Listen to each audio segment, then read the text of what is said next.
We're now joined by investigative journalist Mr. Gareth Porter to tell us more about that story. Mr. Porter, welcome to the program.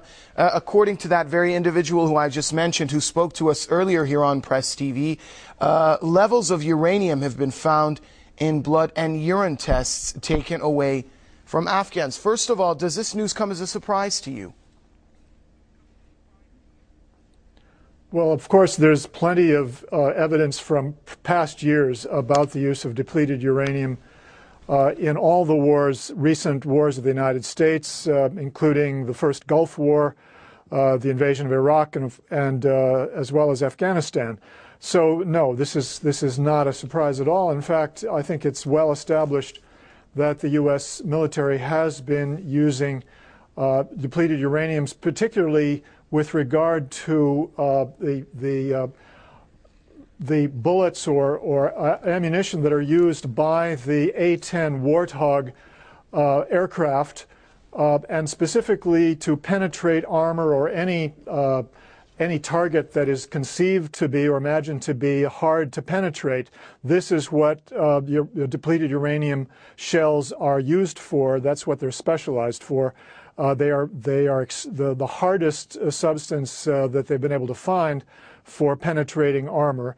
The question, of course, is why you would use it in Afghanistan, where the Taliban clearly have no tanks. The usual kinds of targets are simply not present there. But nevertheless, the A-10 Warthog has been using the depleted uranium shells, particularly for large caliber 120 millimeter, but also smaller caliber ammunition. Mr. Porter, do you think that Afghans themselves and Kabul is aware of this issue? And also, along the lines, can you describe for us what repercussions depleted uranium will have for future generations there?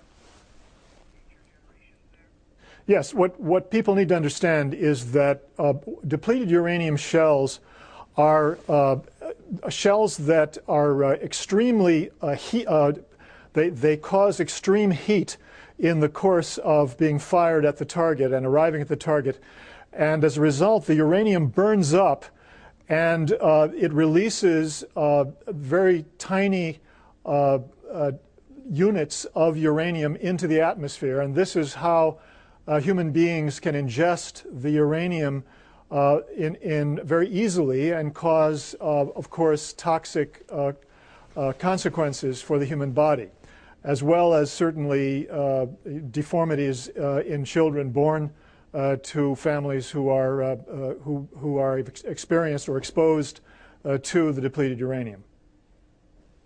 Mr. Porter, so far the U.S. and its coalition allies have pretty much gotten away with a wide range of violations, specifically in the region. Just to mention a few are those committed in Iraq, the drone strikes, ongoing drone strikes in Pakistan. How can this case regarding the depleted uranium in Afghanistan be any different? How can the U.S. be held accountable for its crimes? Well, you asked me a moment ago, are the people in Kabul, and particularly officials in Kabul, on the Afghanistan side, on the Afghan side, aware of this issue? And I think the answer is almost certainly only in the dimmest way are they aware of it. And I think that's really the problem, that this has been so obscure in terms of various issues associated with the U.S.-NATO war in Afghanistan. It simply has not been covered by the news media in any way over the last 10 years or so. And, you have an international coalition to ban uranium weapons, which has been trying to, of course, raise this issue, but I think that they have not been successful in doing so, although they report that the U.S. government now has said that it is going to try to find alternatives to uranium weapons for the future needs to penetrate armor. Partly, apparently, in response to environmental problems in the United States associated with both the manufacture of these weapons as well as the storage and disposal of the weapons. So it may well be that in the end it will be the consequences here at home of such toxic weapons that will cause the United States to make a change.